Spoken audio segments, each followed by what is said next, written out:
I love working with costume designers. It's a lot of fun. It's not only a collaboration, it's me getting to sort of play my part to make their vision come alive. And when we do have them in-house, it's always a real joy. We've had some incredible talent come through that I really enjoy working with. You really get to know them when you're in a fitting room with them and you finally see that costume coming to life and the actor or the singer sees it for the first time. And you hear the designer's thoughts about it during the process of what it should be, this should do that, let's shorten this, let's lengthen this. You know, not only the tactical stuff, but why that costume is telling that story the way it is. And it's just my job to sort of execute what they want. And at the end of the day, I think if the designer's happy, I'm happy because that means I've done my job.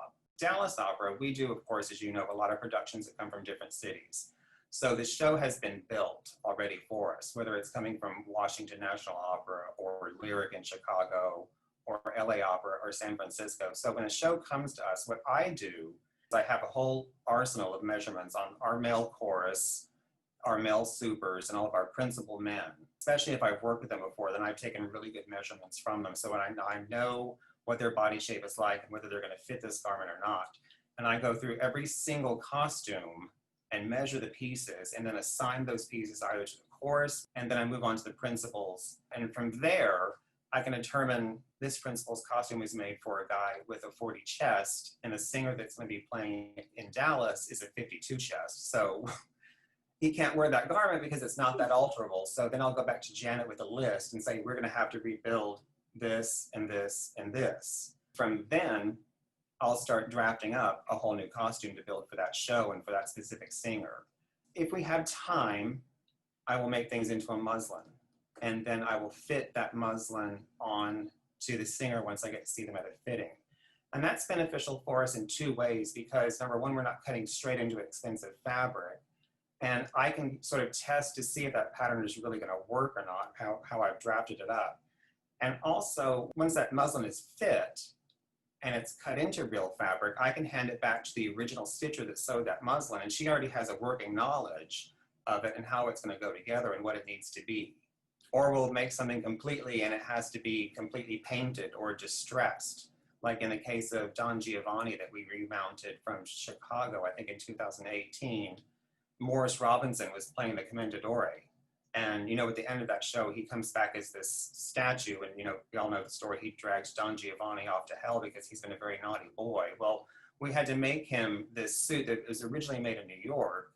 We had to remake it to fit his size. We brought in Susan Mays, who's an incredible dyer and painter that works here in the Dallas area. She came in and painted it up and made it look like he'd been standing in a park for ages and just was, you know, weathered by the elements, and it had this great oxidation to it, and it works. So that's what we do. We call them one-offs because that's what we build the most of. We also tend to build a lot of men's Victorian style pants because, you know, it's opera. Everything is either Victorian or Georgian. So the stitchers, bless them, you know, they're either making a ton of Victorian high-waisted trousers that I pattern up, or they're making Georgian knee breeches, or they're making, you know, double or single-breasted Victorian vest. So those things they really excel at. We have an incredible stitching team at the opera. We really do. We have one lady that's been there for almost 3 decades. They're the real miracle workers behind the scene. I mean, they really take things to another level. You know, it's a team sport. What we do is really a team sport. So I'm not the only person touching a garment. It's me, and it could be, you know, 3, 4 other people. I might hand someone one half of a coat and someone's working on the other half, and then I may be working on the sleeves and someone else may be cutting out the lining for me because, you know, there just isn't time. So we're all sort of like cogs in this wheel, you know, to get that guy on stage and to get him under lights so he can perform and entertain people. There's a lot of secret pockets, a lot of knives being pulled out, you know, guns, swords, rubber chickens, I mean, you name it. That's why in fittings, I'll always ask people, what are you doing on stage? You know, is there a sword fight? Are you like, you know, moonwalking? You know, what do I need to know that you're doing on stage so I can make this costume work better for you and not have, and you know, try to avoid surprises down the line.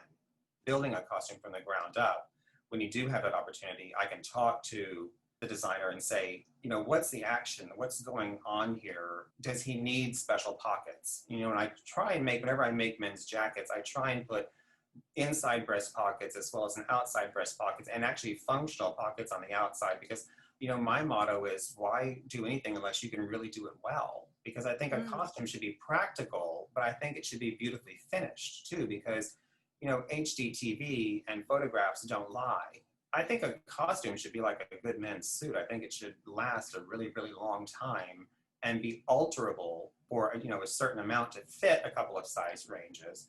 And I think it should last 100 years. And that's why I love the fact that the Dallas Opera does these costume exhibits at North Park. I think they've done them for 2 or 3 years now, because there's so much detail that goes missed when a costume is on stage. When you're in a small place like the Windsor Opera House, and you're sitting in the mezzanine, you can't see the detail or the trim or the beautiful ornate stitching on a pocket flap, because you're a good 75, 100 feet away from it. And even with opera glasses, people are always moving around. So when we get to put those displays on, the general public can really see them up close and say, oh my gosh, look at all the work that's in that. I never realized.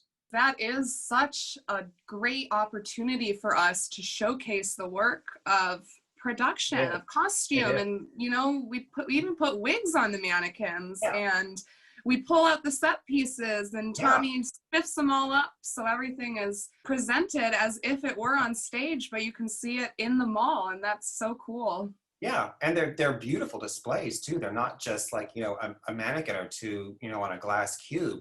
I think if people really get out there and look at those costumes and they see them, if they say to themselves, I should buy a ticket to the opera, then I think it's worth all the work, So that's why I like to take time with things and make them as beautiful as possible so they can be appreciated by someone else.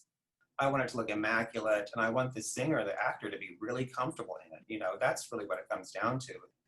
I'm not the one getting out there and singing or acting for 2.5 or 3 hours in stage makeup, in a heavy costume, under hot lights.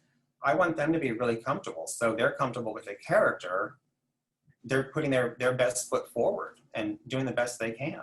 So I always try and laugh with someone. I'll talk to them and get to know them and make it, personal, get to know something about them and give them an opportunity to know something about me, and ask them, how's life? Where are you from? Do you have cats? Do you have dogs?